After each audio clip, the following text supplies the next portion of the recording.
This is Unstructured. Hey, everybody. Today we have Kevin Roberts. Now, Kevin has a master's in psychology. He specializes in ADHD, cyber addiction. He's written several books, and I believe he's suffered actually, or currently suffers through ADHD and possibly with cyber addiction himself. I don't know. How are you doing today, Kevin? Well, I'm doing really well, Eric, and I'm really glad to be here, and I'm excited to talk to you. I want to know essentially, first, what exactly is ADHD, and how did you discover that you actually had this? Well, first of all, ADHD is a mental health condition. It's a condition that is characterized by a lot of things, but to make a long story short, it carries with it executive function deficits. That means deficits and difficulties in organization, planning, structure, paying attention singularly to routine and repetitive tasks over a long period of time.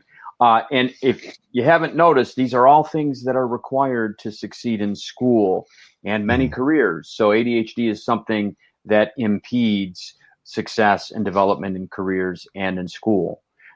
And I was a guy who I just thought I was weird. You know, I was impulsive. That's another thing that with ADHD, a lot of ADHD people have impulsivity issues.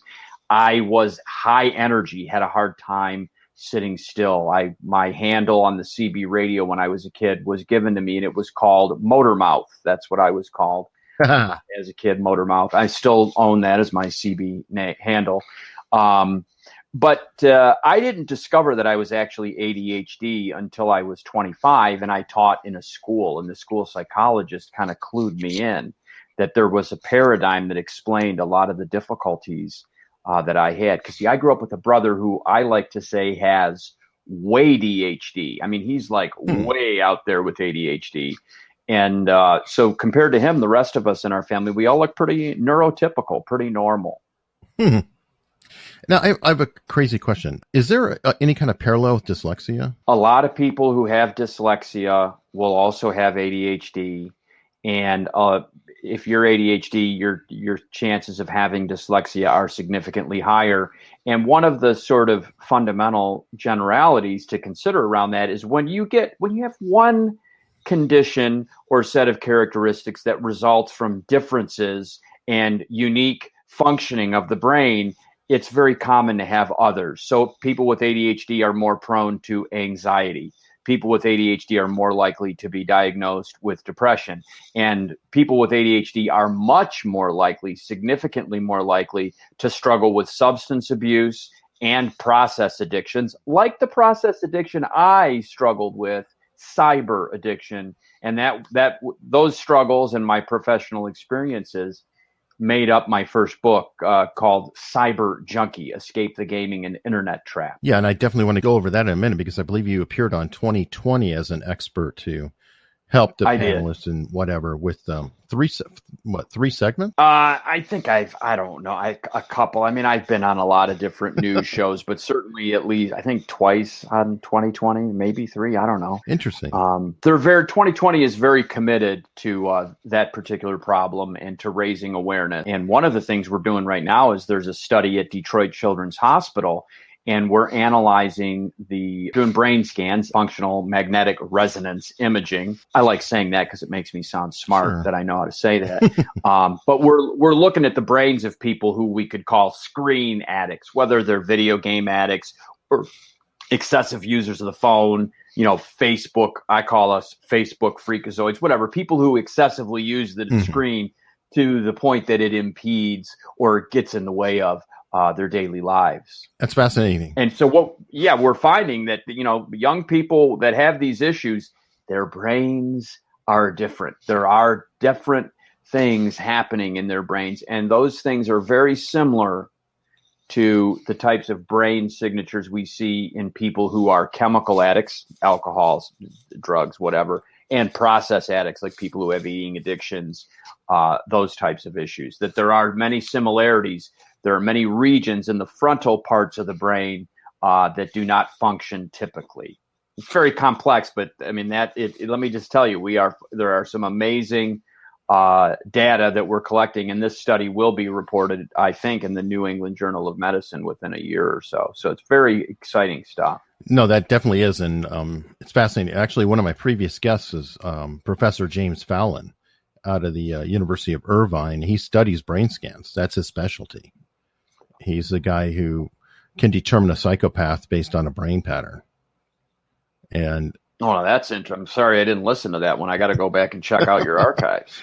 yeah, he's a really fascinating guy. But the brain scan science, I think, is fascinating and wonderful because they're starting to actually be able to prove certain things that were only theories before, like that people are reacting a certain way to this stimulation or impulse or addiction or whatever it is. And now they've got the brain scans to be able to say, no, look, the brain lights up here when they do this, or it is dead in a particular region. That seems to be a more common thing, is like parts of the brains that seem to be not firing when people are doing activities.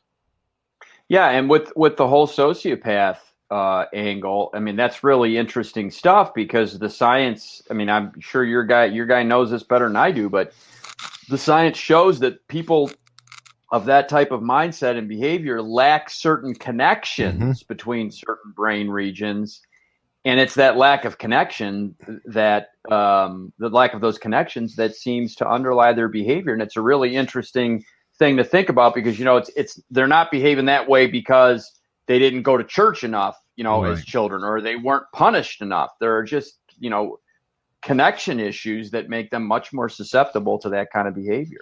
Yes, definitely. And I'm also concerned too about, I think they're called essentially psychotropic drugs, whatever, that are treating different conditions. Some of them are possibly causing problems. Like, I don't know the statistic, but a great number of these mass shooters are on drugs, like the Paxils and whatnot. Right. Those what you're talking about is the serotonin reuptake inhibitors, and there's a lot of data that in some people they do not work very well. And I just had one of my ADHD clients, a young adult with whom I work, and he had just started taking an antidepressant, and he was having very strange thoughts of self-harm, thoughts of harming others. And of course, I told him to call his psychiatrist. This was only a couple days into the medication. And I said, call your psychiatrist immediately. And he did, and was taken off of it. But, you know, luckily, this young man had somebody like me who he trusts and, you know, can easily pick up the phone and talk to. And I was able to guide him. But I think in a lot of cases, you know, people become overwhelmed by these experiences and they don't know where to turn. But overall, I think those medications, you know, help a lot of people. But there are a small percentage of people that have side effects. And I have had a person in my family who committed suicide, and we are convinced that it was under the influence of an antidepressant. Yeah. So Chris Cornell, these are, and but I've taken an antidepressant before, and it worked wonders on me. But I think that whenever we're using psychoactive medications, and I like your word you use, psychotropic medications, we need to be very careful and vigilant to spot possible side effects. Yeah, and also I want to be careful with things too, because I'm of the mindset we view ADHD as a disability of a sort and dyslexia as a disability of a sort. But I think there's a lot of science coming through that is saying, no, not necessarily. This is just a particular genetic adaptation.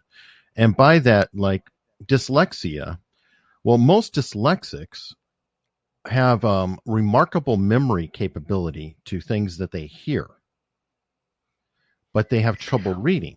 Now, right. Well, I find that a lot of folks, because I work with a lot of folks who have dyslexia, and the ones that I tend to get are highly creative people. I have a young man I work with who's 16, and he likes to make clothes, and he sees clothes in his mind very clearly, and he can describe these pictures in his mind, and then he can take those pictures and put them into actual clothes that he makes, and he has a sewing machine. He's like 16.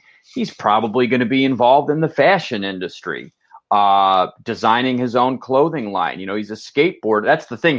You think like a 16-year-old who likes clothes, maybe, certain images come to mind, but this is a guy who skateboards. He's a risk taker. Sure. He takes physical risks, but he's got this other side to him, and he's dyslexic. So I find that dyslexic folks are often highly creative, highly capable people who are endowed with unique skills and talents. And unfortunately, the school system doesn't usually recognize that. They only recognize the disability, the drawbacks. And that wisdom that I'm sharing also holds true, I think, with ADHD. Exactly. And I want to go into that too. And part of the problem that I see is that the Gutenberg press is relatively new.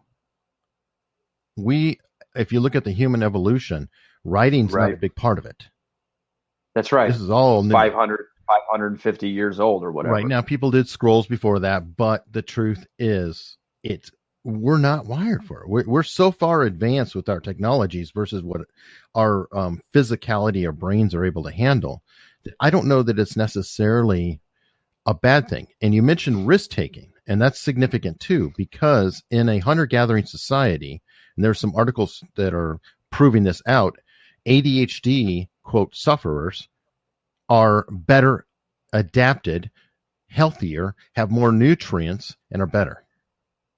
Well, Tom Hartman, of whom I'm very fond, and I don't know if you know Tom, he has a daily nationally syndicated radio show at this point, but he's written a number of books on ADHD. And in fact, my own books on ADHD are certainly inspired by him. And Tom Hartman has a book called ADD, A Different Perception, or an Alternate Perception.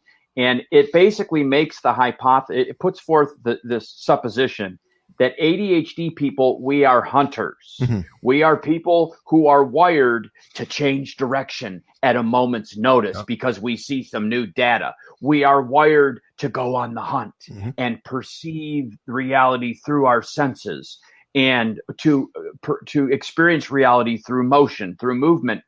And these, as you already allude to, are the skills that you want in a hunter-gatherer society. But in a stationary, somewhat sedentary society like our own, these skills are difficult for people to use to fit into the system. Now, I want to make one additional point because I can see you're a student of history from what you said. There are meta-analyses that suggest that the human beings who left Africa, because we all come from Africa originally, those of us who left Africa, I guess 70, 80,000 years ago, those people had a high incidence of a gene that is called the 7-repeat allele of the DRD4 gene, and that's a dopamine receptor gene. And dopamine is involved in our experience of reward and satisfaction.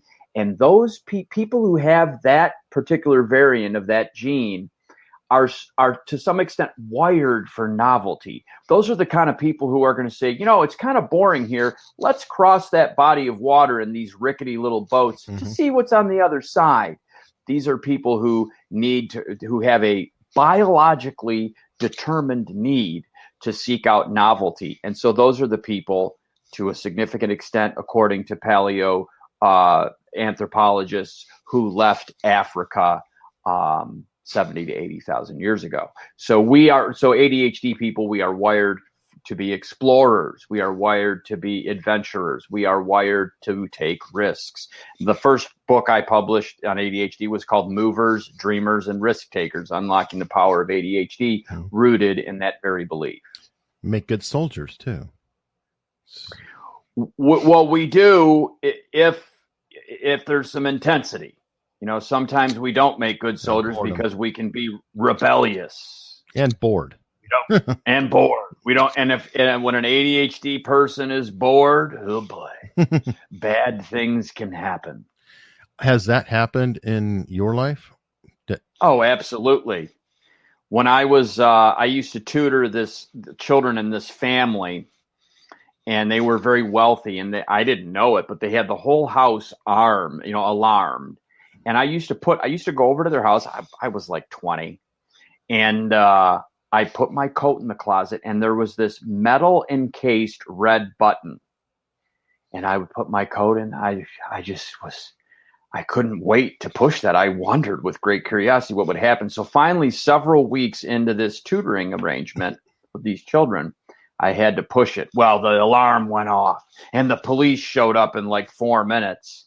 And that was that risk taking, that need to see what happens, to see what's on the other side. Sure, it's gotten me in lots of trouble. I broke my foot because I did a mountain bike course after it had rained and it was muddy and nasty, and I knew that something was not right, but I flew off a cliff and broke my foot. I mean, I have numerous stories like that.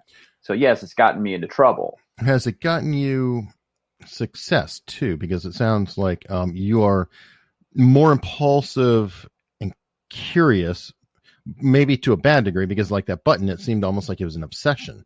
Like it was an obsession. It's there. I can't, like you couldn't get it out of your head. You got to get to it. That's right.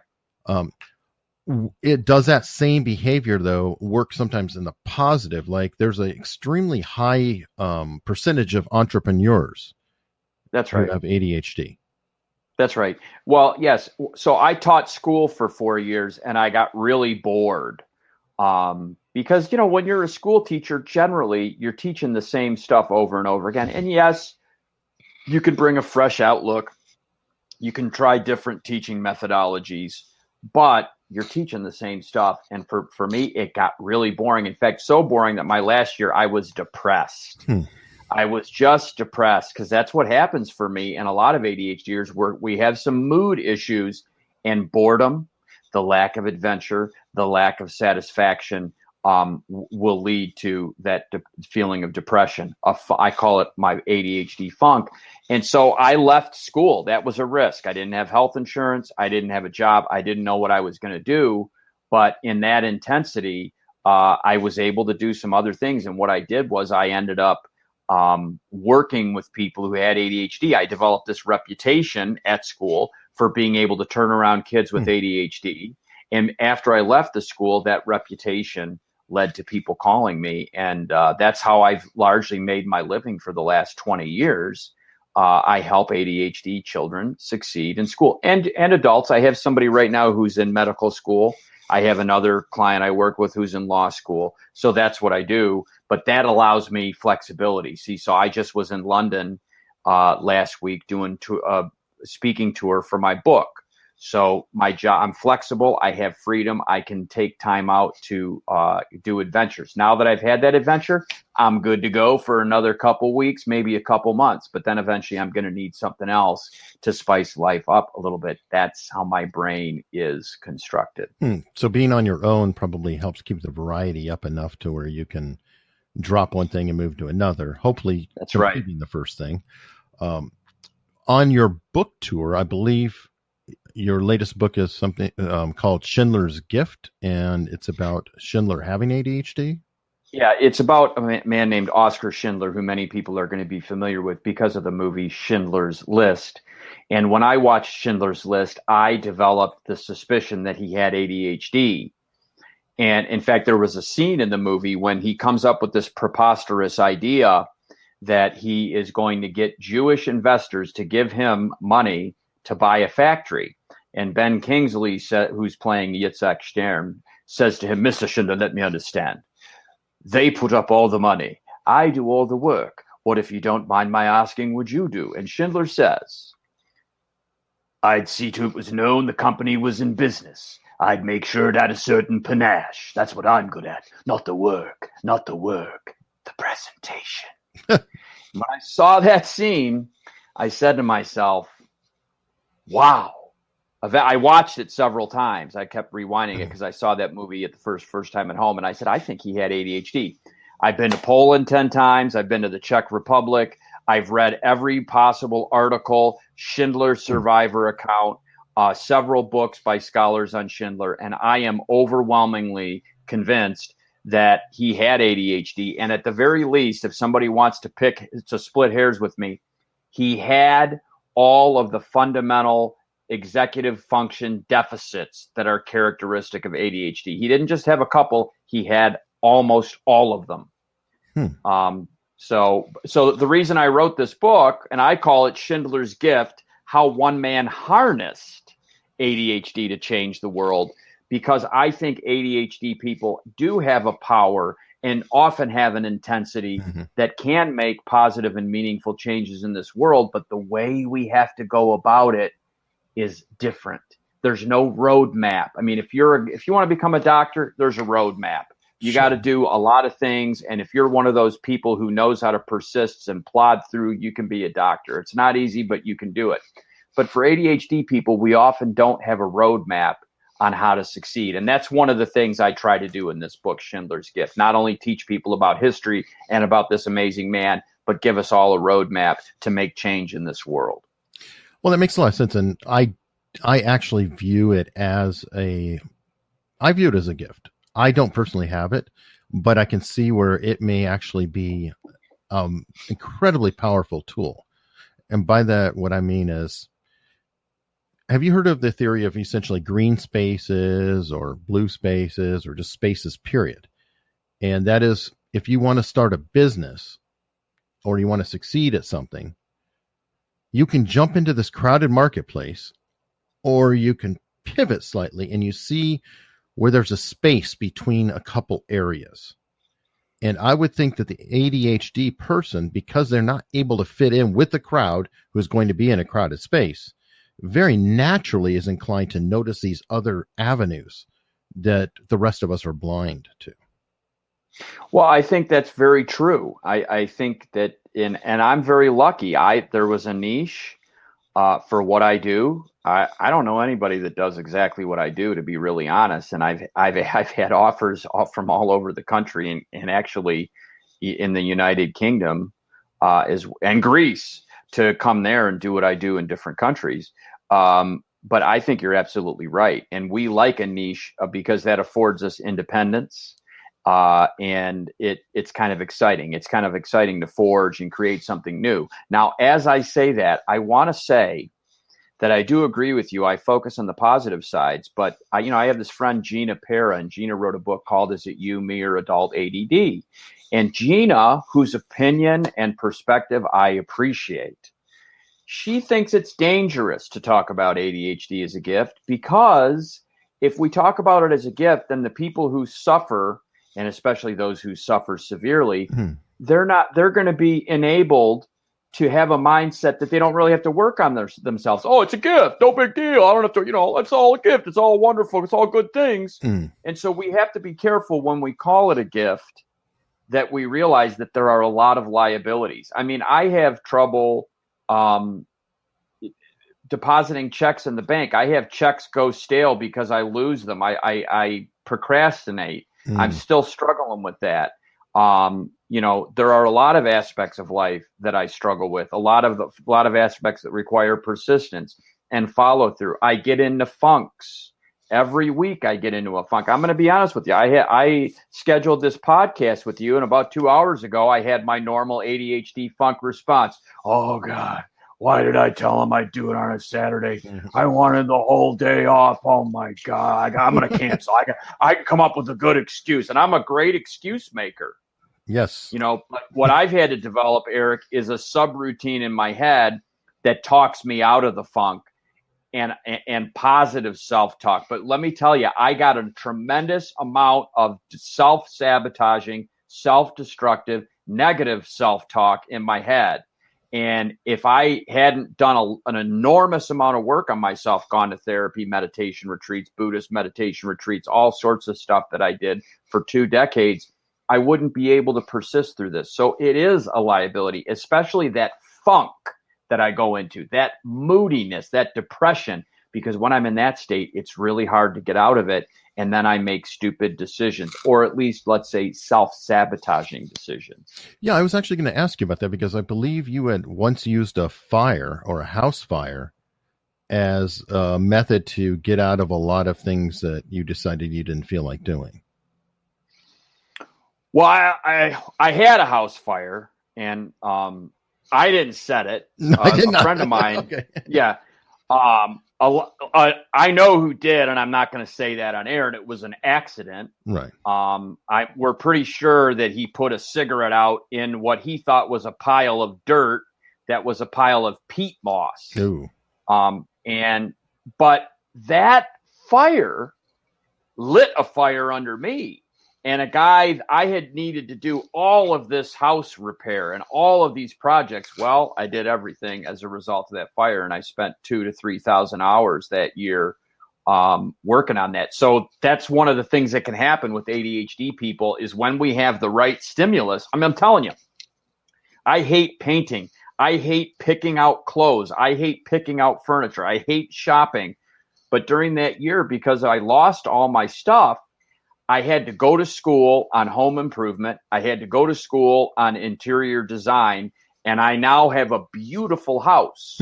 But to get my house, I'm not recommending that you have a house fire, but I'm saying that with the intensity of that, I was able to get done more than I think the average person would have been able to get done because I function optimally under intensity. Hey, you go to the emergency room, you see your doctor, the chances of that person having ADHD are pretty high because that's a medical professional with the hard work and the intelligence to get to that stage, but it's somebody who likes intensity. That's what that job is about. There's a lot of ADHD emergency room physicians. I've worked with many of them as a coach. That's funny. Okay, so I've often wondered about that. Would it be fair to say that your condition is you're almost scattered, but then once you lock on to a particular thing, you're a pit bull and you obsess through it? Absolutely. And it's hyper focus. And the problem with hyper focus is that it can be transient. It comes and goes. And so the trick of my life is what steps can I take to create hyper focus in my life? And I have a lot of things I do to keep that going. Now, if you were to examine the way that I write, because this is my fourth book. Schindler's Gift is my fourth book. Okay. And I work 50 hours a week. Okay. So, I mean, I'm a busy guy. Sure. How did I do that? Well, I get up one morning and I feel motivated and I ride that horse till I drop. Some days I write 7,000 words a day. And then after that 6,000 or 7,000 words, I may not write anything for a month, but that's how I work. So it's momentum. It's moment. Yeah. I have to learn to ride that horse when it comes, but I also have a whole series of tricks I do to keep that horse going. A lot meditation, mindfulness practices. I do mindfulness meditation every single day. I have to exercise every day. When I sit down, like if I promise somebody I'm going to do a guest blog post for their site, I have to get it done. So I have a trampoline. I get on my trampoline and I think about ideas when I'm on my trampoline. I have friends that I call. I have a friend of mine, I call her my rent-a-mom, Barb, and I have Barb call and yell at me. And when Barb yells at me, it helps me get motivated. I recommend the rent-a-mom method, by the way, for those of you who are struggling. But it's not easy. You know, it's not easy. And there are days that I want to do nothing. I mean, I wanted to do nothing today, but here I am talking with you. And here's the crazy thing. And this is what a lot of your listeners who are ADHD will most likely resonate with this. I set up something I get excited about, whatever it is, an interview or a talk or whatever. And then as it nears the date, I'm like, oh my God, why did I set that up? What was I thinking? But then after I do it, I'm like, oh, that was really good. I'm glad I didn't give that guy an excuse. But as many times as I do that, I still encounter the resistance. It doesn't go away. I can relate to that actually, and I think a lot of people can in a different way. It's cool that you have accountability set up with your rent-a-mom, but not just her, but many people. Yeah, and that definitely helps. But I'm a runner, and I can tell you that most runs suck. So you'll spend a lot of time, even during the run, going, why am I doing this? God, this sucks. Ow, this hurts. Okay, I'll just go a little bit more. But after almost every run, you're glad you did it. And you feel a degree of satisfaction that you actually completed. Right. So that brings up an excellent point, Eric, because, a lot of people have symptoms that are part of ADHD. I mean, people have working memory problems where a task they're doing is interrupted, maybe by a phone call, and they forget to go back to the task. That's called working memory. When a task is interrupted and you can then remember to go back to it. Well, lots of people have that experience, but with an ADHD or that type of thing can occur all the time. And when your task gets interrupted, you totally forget about it. So it leads to a lot of projects not being finished.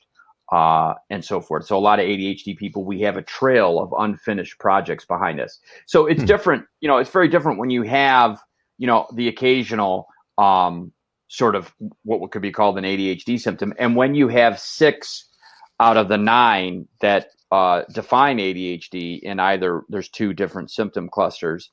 And the psychiatric community has come together and said that when you have 6 of the 9 of those symptoms, that's something that impairs your ability to succeed in school, in relationships, in career. And, there's a lot of people that have 2. There's a lot of people that have 3. But I can tell you, when you get up to that 6th level of the 6 of those 9, life can become a whole lot more difficult. Do you, by chance, have those posted somewhere, or can point out a resource that listeners can go? If you go to Google and just put in symptom clusters ADHD. Symptom clusters ADHD. We'll tell you what. I have them posted somewhere, but okay. Well, get with me after, and we'll put in the show notes. Yeah. If you put in symptom clusters ADHD, you come to a National Institutes of Health article, and you can certainly find those, and I'm certainly happy to get you another site. Yes. So anyway, yeah, it is interesting because it's not just something like, oh, he's ADHD or he isn't. It's really about, do you meet the criteria? Do you have at least 6 out of the 9 symptoms in one of 2 clusters? Right. And I have a feeling, because you didn't discover it until you were 25, yep, that I potentially have a bunch of listeners who have this issue and may never realized it. Yeah. And, what it was useful to me to understand that, because a lot of the difficulties I had in my life made sense. For me, I was able to figure out school because I had a mother who was constantly helping me develop alternative strategies to school. So I ended up doing really well in school. But for me, it showed up socially because I was such a hyperactive person and my mind kind of went a mile a minute. People had a hard time connecting with me. And I had a hard time figuring out how to dial that back enough and how to work with that to connect with people. So a lot of, especially through high school and grade school, people thought I was just weird. I thought I was just weird, and it just happens that no, I'm like a 220 power source that you plug into 110 volts. It just doesn't quite work with the way the system's wired. I have one more symptom I'm just curious about. Is there any kind of a OCD parallel or quality to it? Well, OCD is usually treated with the same types of medications that you treat depression with. ADHD people can have OCD. In fact, I've worked with several people who have ADHD and OCD. But again, I'm going to come back to that, what I said about dyslexia. When you have a person that has a mental health challenge that relates to differences in the brain, once you get one difference, you can get a lot of other ones. But if you think about it from a medication standpoint, OCD is treated with, generally, there's several different medications, but let's say the same types of medications that you use to treat depression. Some types of, very unusually presenting OCD can be treated differently. And ADHD is treated with medications that are stimulants. So they impact the dopamine reuptake in the brain, and they impact the reuptake of norepinephrine as well. But people with ADHD can have OCD, and that's a particularly pernicious combination to deal with. Now, I want to also say that I deal with a lot of gaming addicts, Right. and there is often an element of OCD in the way that people relate to games. And with people with ADHD, there's often a tendency to obsess on negative thoughts. There's something called ANTs, automatic negative thoughts, and ADHD people are often afflicted by those. I am, and I have to work really hard to not fall into that. I call it the ant pit, ANT. I can fall into that, and I can just be negative all of the time. And there is an obsessional and a compulsive quality to that. When I'm in that state, I often feel that I almost feel that it's my job to have a negative thought and a negative take on a situation. I have to be very careful with that. That's what I was wondering, if not the qualities of it. And being in a negative feedback loop is horrible. Painful. Horrible nightmare. But that's a perfect pivot point, because you are also known for dealing with cyber addiction. We're on 2020, et cetera. Yep. And I wanted to ask about that, not only with games, but I kind of feel like there may be a bit of a porn addiction problem that could be related. Well, and I deal with both of those, and pornography is becoming a problem because so many young people are exposed to it early on, and the danger is that they equate intimacy with what they're seeing on the screen, and that is usually not an intimacy that you're going to get from a satisfying and emotionally intimate relationship. But I think that's part and parcel of the whole package, that increasingly we are all getting our entertainment more and more and more online. And what I worry about with young people is that they're wiring their brains in a way that prefers screens over one-on-one interactions with people. And so I think that over time we're going to find that there may be a subtle denigration of our people skills as a whole culture, our people orientation, and our people skills. And there are some studies that are starting to find that as well. So isn't that a problem of being able to derive satisfaction, be it a game, be it porn, be it even a little dopamine hit because you got a friend request on Facebook, that it's much easier on a screen and online because you're getting this continuous positive reinforcement, which I'd almost call negative, versus in real life where we don't always get along so well. We have challenges in our relationship. Well, I certainly agree with you. And I think the word that you said that was very, very pertinent here is satisfaction. Because, let's say I'm not a video game addict. Let's just say I'm an excessive user of the computer. I can check my email. I have 2 different email accounts. I can check both of those.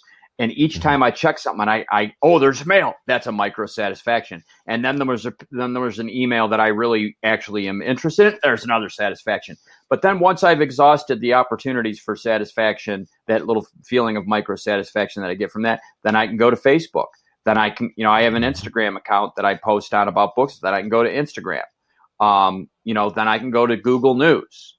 And, I ad infinitum, and there's all sorts of different things I can do. I can be lost for long periods of time.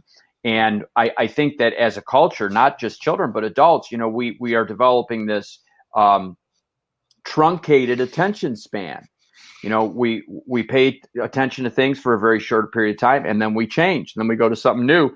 And so, a lot of us are increasingly not immersing ourselves. Even like the news cycle, people go on Facebook and they see some controversial headline. Mm-hmm. They post that on their social media feed with negative commentary. I can't believe this. I told you that they were going to do this. And then it turns out that they didn't read the article. I've been guilty of this myself. And then, you do some research and you find out that it was just clickbait. But so many, we're not going to, we're to the point that we're just going on headlines. We're not even reading the articles anymore. Right. a lot of us. And if you look at children's cartoons, you can see that this is at work. I haven't published this paper, but I have a bunch of stuff written where I've talked about the length of time that each frame in a cartoon lasts, and it has decreased. And so now if you try to go to the Cartoon Network and try watching some of the cartoons that are within the last 5 years, they switch incredibly fast. Jump cuts on. Yeah, exactly. And that's what the children nowadays are growing up with. So their brains, I believe, are becoming excessively wired toward the expectation that things are going to change quickly, and not just like one character within a frame, but the complete Sure. frame. And I just wonder what this is doing to their brains. I can't watch, because I had my nephew over a couple weeks ago and I tried it again. I tried watching cartoons with him. I can't watch them. It's disconcerting to me because it changes so quickly. I have a physical reaction to it. So I think as a culture, we need to really be aware of this. And one of the things that I recommend, and people think I'm crazy for recommending this, but I recommend a tech fast. Go a day without your phone. Go a day without your computer. Okay, you might have a call from work. So if you get a call from work or a text from work, take it. But just try to do a tech fast. Try to put some intention around building some self-control and doing things other than those that require a screen interface. So I have strongly encouraged families to do this, and it's the main thesis and thrust of a book I wrote a couple years ago called Get Off That Game Now, The Essential Family Guide to Healthy Screen Behavior. I like to read it with that kind of dire announcer's voice, but that it's basically 88 pages of how to do a tech fast as a family. And I strongly, and everybody that does it says, wow, this is great. I mean, people go out and they volunteer at the soup kitchen. They go down the street. There's an 83-year-old lady down the street, and we raked her leaves together, and people feel good and they feel connected in a way that they don't feel from screen alone. It's funny. I can totally relate to that personally in a weird way. I was called on jury duty this year. Oh boy. And we can't have our phone or any electronics with us on jury duty where I live. And I was pining so much for that phone throughout the day. So I can tell you firsthand that I know that I've got an issue. And I also have interviewed someone who's an Orthodox Jew. And he has gone on and he confirmed my thoughts on that. They have the Shabbat every week, and they can't have any kind of electronics, anything. No. And they have that tech fast essentially weekly. And he said it's been very helpful for him and his family and everything else, because every week they have to do that family thing. Yeah, people report amazing things, but what amazes me is that few people don't do it. But so again, to your listeners, please, ladies and gentlemen, try to do a tech fast. And incidentally, if in your family you have somebody that you could call a screen addict, the tech fast can really push that person's buttons. So be very careful. And if you've got a person who can't do it, nothing suggests a problem exists more than that. And if it's a child we're dealing with, you may want to have a talk with the pediatrician. You may want to have a talk with a therapist, because that is a problem. And if you try, you would be amazed at what the high percentage of people that cannot do it. And man, that is just a problem with self-control. And I just challenge everybody to take your human evolution a step higher and try doing a tech fast and try filling your lives with things other than a screen. On that note, do you like what Apple has started doing with the iPhone, where they're tracking your screen time? I love the ability. I love it.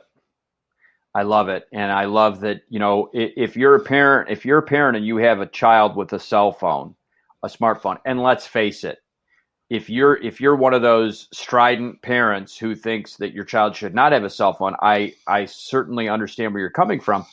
But then your child is with other children that have them, and so your child's going to feel the odd man out, and that can be very difficult for children. I have found ongoing access to a smartphone to be one of the most potent motivational carrots that parents have.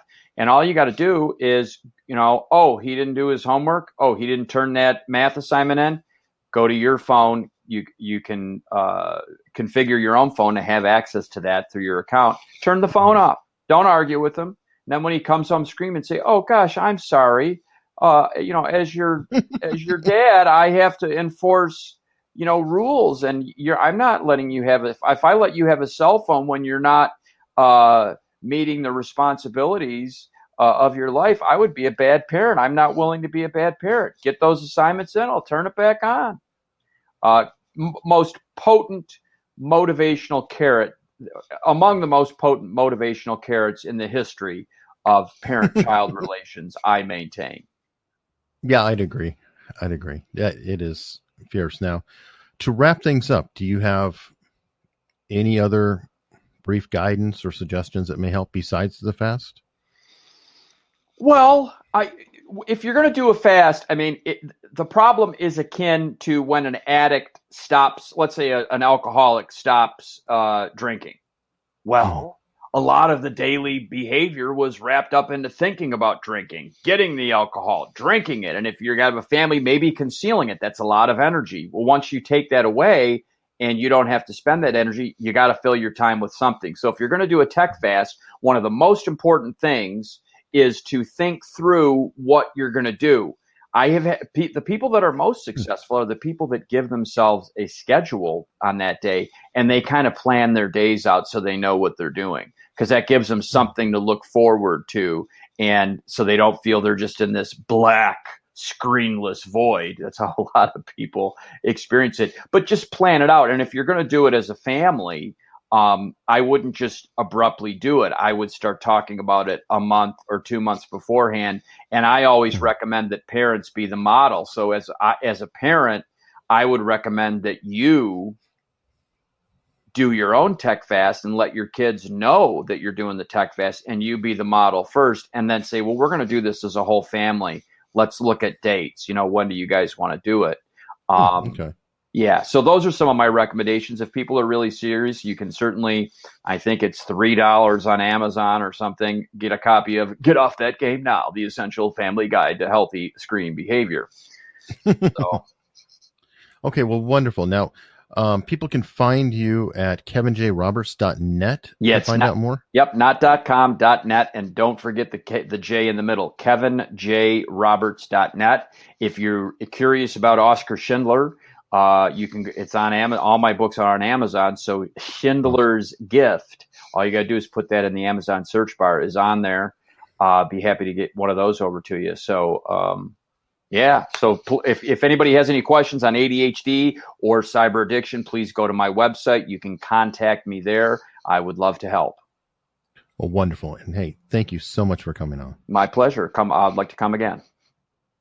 Now, tonight's adventure into the unknown. Shut up and sit down.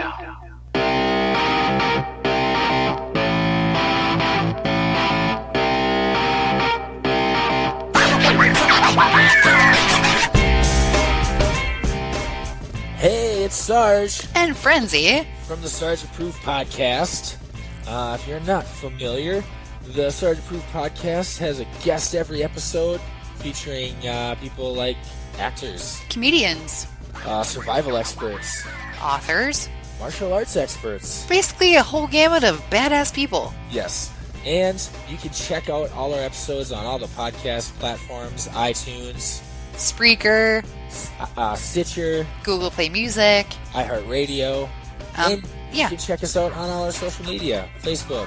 Instagram, Twitter, all the things. It's all at Sarge Approved. Yep. Check it out, and we hope you enjoy it. Bye. Later. Was A Quiet Place inspired by Signs It Comes at Night and War for the Planet of the Apes? Was Ready Player One influenced by Avatar, Wreck-It Ralph, and The Last Starfighter? Is The Hurricane Heist more influenced by Sharknado or Geostorm? These are the kinds of questions my guest co-hosts and I discuss on my podcast, Piecing It Together. Every week we look at a new movie and try to figure out what other movies inspired it. Whether it's the story, the character development, tone, or even use of music. Every movie was influenced by something that came before, and we want to figure out what.